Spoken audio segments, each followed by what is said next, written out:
এমনিতে উম্মতে মুহাম্মাদের হায়াত কম, বেশি না কম? আগেকার উম্মত হাজার হাজার বছর বেঁচেছে, তাই না? 500, 200, 300, 400, 500 বছর বেঁচেছে। তা আমাদের 60-70 বছর। এর মধ্যে যদি এই সুযোগগুলো কাজে না লাগাই তাহলে হবে? আল্লাহ পাক আমাদেরকে এইভাবে আমলের মৌসুম খুঁজে খুঁজে আমল করার তৌফিক দান করুন। প্রতিদিন আমরা একটা করে হজ আর একটা করে উমরা করতে পারি। প্রতিদিন একটা করে হজ, একটা করে উমরা করা সম্ভব। বলতে পারেন ভাই কিভাবে? এই হাদিসটা শুনেন। আল্লাহর নবী মুহাম্মদ সাল্লাল্লাহু আলাইহি ওয়াসাল্লাম বলেছেন, আমি এবারও সবগুলো বলতে গেলে অনেক সময় যাবে, খুব সংক্ষিপ্ত করে বলছি।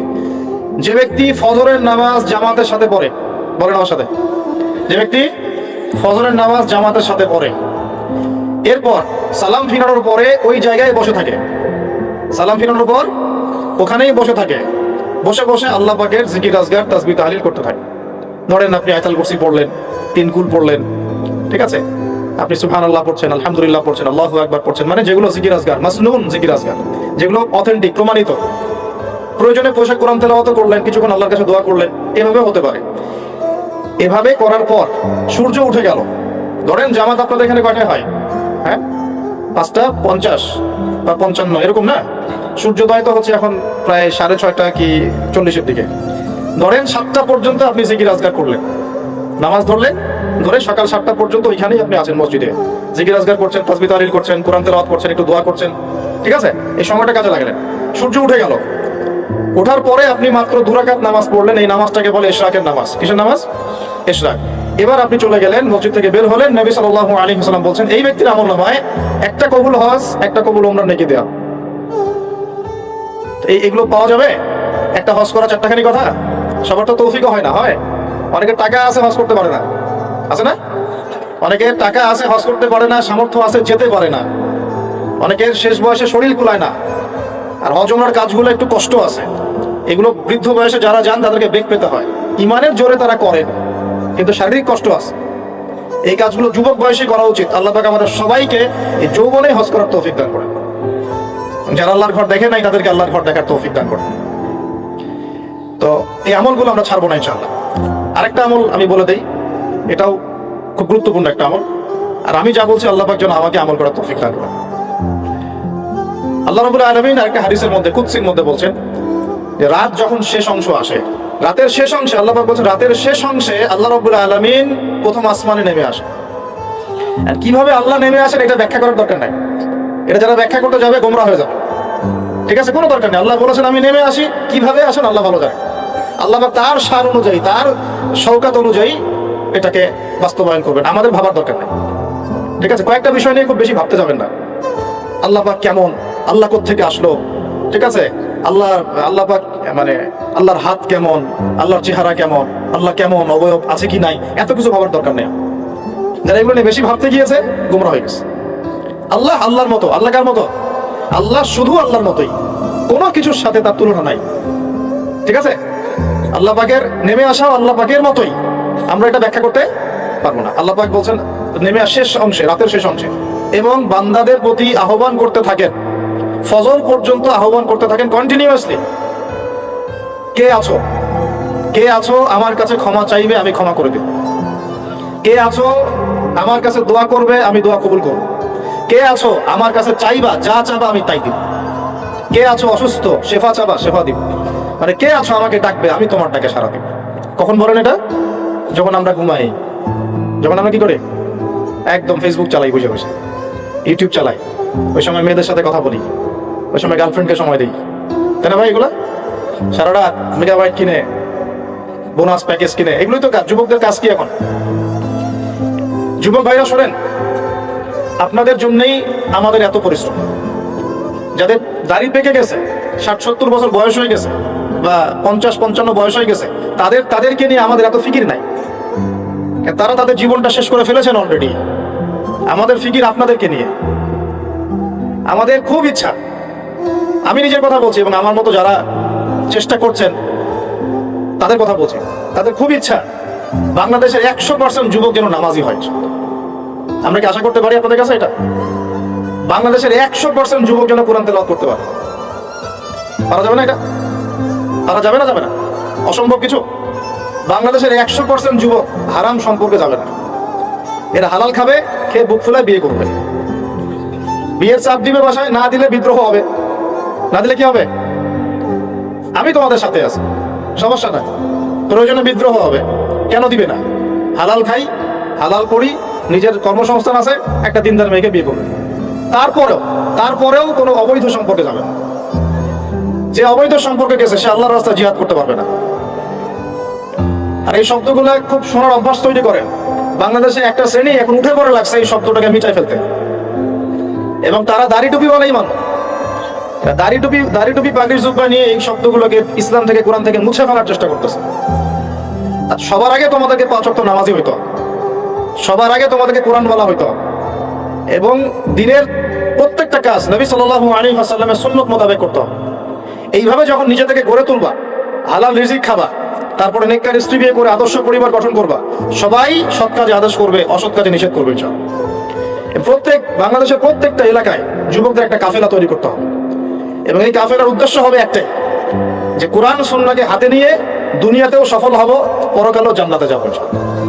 এবং আল্লাহর জমিনে আল্লাহর দিন কায়েম না হওয়া পর্যন্ত হাল ছাড়বো না ইনশাআল্লাহ।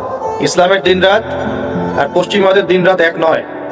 ইসলামে দিন শুরু হয় সূর্য ডুবলে। সূর্য ডুবে গেছে মানে দিন শেষ, নতুন দিন শুরু হলো। তো আমরা এখন জুমার রাতে আছি না নাই? আছি। তো জুমার রাত চলছে, আগামীকাল জুমার দিন। তা আমাকে বলা হয়েছে যে আপনাদের এলাকায় একটা সমস্যা, যে জুমার নামাজের আগে আগে আপনারা মসজিদে আসেন। কথা কি সত্য না মিথ্যা? হ্যাঁ, সত্য না মিথ্যা? ধমক দিব না, আগে একটা ফজিলত বলি, শুনেন। নবী সাল্লাল্লাহু আলাইহি ওয়াসাল্লাম বলেছেন, বলেন সাল্লাল্লাহু আলাইহি ওয়াসাল্লাম, জুমার দিনে যে ব্যক্তি সকাল সকাল গোসল করে, বলেন আমার সাথে, জুমার দিন যে ব্যক্তি সকাল সকাল গোসল করে, আলোচনা তো খালি শুনলেই হবে না, মনেও রাখতে হবে, এই জন্য আমার সাথে বললে মনে থাকবে ইনশাআল্লাহ। জুমার দিন যে ব্যক্তি সকাল সকাল গোসল করে, উত্তম কাপড় পরিধান করে, উত্তম কাপড় মানে আপনার ভালো কাপড়টা, আপনার সামর্থ্যের সেরাটা, আপনার সামর্থ্যের মধ্যে সেরাটা, এরপরে সুগন্ধি ব্যবহার করে। আতর সুগন্ধি আছে তো বাসায়? যার ঘরে আতর নাই তার ঘরে তো কিছুই নাই। যে সুগন্ধি ভালোবাসে না সে তো নবী সাল্লাল্লাহু আলাইহি ওয়াসাল্লামের সুন্নতের উপর আমল করলো না। আল্লাহর নবী সাল্লাল্লাহু আলাইহি ওয়াসাল্লাম বলছিলেন, এই দুনিয়াতে যা কিছু আছে, পুরা দুনিয়াতে, তার মধ্যে আমার 3টা জিনিস পছন্দ। কয়টা ভাই? 1 নম্বর সালাহ, 1 নম্বর নামাজ। এটা আমার চোখের শীতলতা, নামাজে দাঁড়ালে আমার হৃদয় শান্ত হয়, চোখ ঠান্ডা হয়ে যায়। এটা নবী সাল্লাল্লাহু আলাইহি ওয়াসাল্লামের পছন্দের। ওইটাই এখন উম্মত আদায় করে না, তো সেই উম্মত মাইর খাবে না তো কে মাইর খাবে? কথা বলেন। যে উম্মত নামাজ পড়ে না সেই উম্মত মাইর খাবে না তো কে মাইর খাবে? ওইদিকে পরে আসছে, আগে হাদিসটা বলে নে। 2 নম্বর, এই পুরো দুনিয়ার মধ্যে আমার পছন্দ হচ্ছে সুগন্ধি। কি পছন্দ? সুগন্ধি। 10টা টাকা যদি আর্ন করেন, 1 টাকার সুগন্ধি কিনেন, সুন্নত। সুগন্ধি সাথে রাখতে হয়, ব্যবহার করতে হয়, মনটাও ভালো থাকবে। আর সুগন্ধি বেশি ইউজ করলে রোগ ব্যাধিও কম হয়, কারণ রোগ ব্যাধি মনের সাথে সম্পৃক্ত। দুর্গন্ধময় জায়গায় থাকলে আপনার রোগ ব্যাধি বেশি হবে। এই জন্য পরিষ্কার পরিচ্ছন্ন থাকতে হবে, একদম টিপটপ পরিপাটি। এটা হলো মুসলমানদের চরিত্র। আল্লাহ পাক তৌফিক দান করুন। 3 নম্বর হচ্ছে স্ত্রী। 3 নম্বর কি? স্ত্রী। স্ত্রীরা আমার পছন্দ। নবী সাল্লাল্লাহু আলাইহি ওয়াসাল্লামের এই 3টা জিনিস পৃথিবীতে পছন্দ ছিল, পুরা দুনিয়ার সবকিছুর মধ্যে। এখান থেকে বললাম, জুমার দিনে যে ব্যক্তি সকাল সকাল গোসল করে, উত্তম কাপড় পরিধান করে, আতর খুশবু ব্যবহার করে, বাহনে চড়ে নয়, পায়ে হেঁটে মসজিদে যায়। কিসে করে? পায়ে হেঁটে মসজিদে যায়, এবং খতিব, ইমাম সাহেব খতিবের কাছাকাছি বসে, দূরে দূরে নয়, যতটা পারে কাছে বসে। আর এই কাছে বসতে গিয়ে মানুষের ঘাড় ডিঙানো যাবে না। যদি আপনার আগে কেউ চলে যায় তার ঘাড় ডিঙানো যাবে না, এটা অন্যায়। যদি আপনার আগে চলে যায় তাহলে সে আগে বসার অধিকার রাখে। তো ঘাড় না ডিঙিয়েই যদি যাওয়া যায়, যতটা সামনে যাওয়া যায়, ইমামের কাছাকাছি বসে। এরপর ইমাম সাহেব খুতবা শুরু করলে মনোযোগ দিয়ে খুতবা শোনে। ইমাম সাহেব খুতবা শুরু করলে দিলের কান দিয়ে মনোযোগ দিয়ে খুতবা শোনে। খুতবা চলাকালীন কাউকে ডিস্টার্ব করে না, কাউকে কষ্ট দেয় না। মোবাইল টিপার তো কষ্টই ওঠে না, কাউকে কষ্টও দেয় না, এবং ইমামের সাথে নামাজ আদায় করে। কয়টা কাজ বললাম? আমার সাথে করেন। সকাল সকাল গোসল করে, তারপরে উত্তম কাপড় পরিধান করে, তারপরে আতর খুশবু ব্যবহার করে, পায়ে হেঁটে মসজিদে আসে, এবং ইমামের কাছাকাছি বসে ইমামের সাথে নামাজ শেষ করে। এই কাজগুলো যে ব্যক্তি করবে, সে ব্যক্তির আমল নামায়, ভালো করে শোনেন, সেই ব্যক্তির আমল নামায় ওই যে বাড়ির থেকে বের হয়ে প্রত্যেক পা হেঁটে হেঁটে গিয়েছে না, এক একটা পদক্ষেপের বিনিময়ে আল্লাহ পাক 1 বছরের নফল রোজা, 1 বছরের নফল নামাজের নেকি দিবেন। এই হাদিসটাকে আগে জানতেন? আলহামদুলিল্লাহ, একটা হাদিস শোনাতে পারলাম যে আপনারা জানতেন না। আল্লাহ পাক এই হাদিসের উপর আমাকে আপনাকে সবাইকে আমল করার তৌফিক দান। তাহলে এখন কি দেরি করে যাবেন না আগে আগে যাবেন? 1 বছর নফল রোজা রাখা কি চারটাখানি কথা? 1 বছর নামাজ পড়া কি চারটাখানি কথা?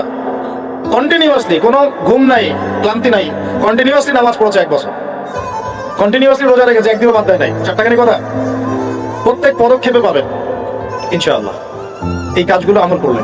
আরেকটা হাদিসে আসছে যে সবার আগে মসজিদে ঢুকবে সে একটা উট কুরবানির নেকি পাবে, তারপরে যে যাবে সে একটা গরু কুরবানির নেকি পাবে, তারপরে একটা খাসি, তারপরে একটা মুরগি, এইভাবে করতে করতে করতে দিন পর্যন্ত আসবে। এরপরে ইমাম যখন খুতবা শুরু করে দিবে তখন ফেরেশতারা খাতা বন্ধ করে ফেলে। এই যে ভালো করে শোনেন, ফেরেশতা মণ্ডলী জুমার দিনে দরজার সামনে দাঁড়িয়ে থাকেন, মসজিদের দরজায় দাঁড়িয়ে থাকেন। কে আগে ঢুকলো সেটা লিখেন। এই যে আব্দুর রহমান আগে ঢুকেছে, এই যে আব্দুল্লাহ পরে ঢুকেছে 2 নম্বরে, আব্দুর রহিম 3 নম্বরে, এইভাবে লিখেন। তারপর যখন ইমাম খুতবা শুরু করে দেন তখন খাতাটা বন্ধ করে তারা খুতবা শুনতে বসে যান। এরপরে যারা আসে তাদের নাম ওই লিস্টে আর ওঠে না। নামাজের নেকি পান, ফরজ আদায় হয় ঠিকই, কিন্তু খুতবা এবং জুমার নেকিটা আপনি হারিয়ে ফেলেন। তাহলে এখন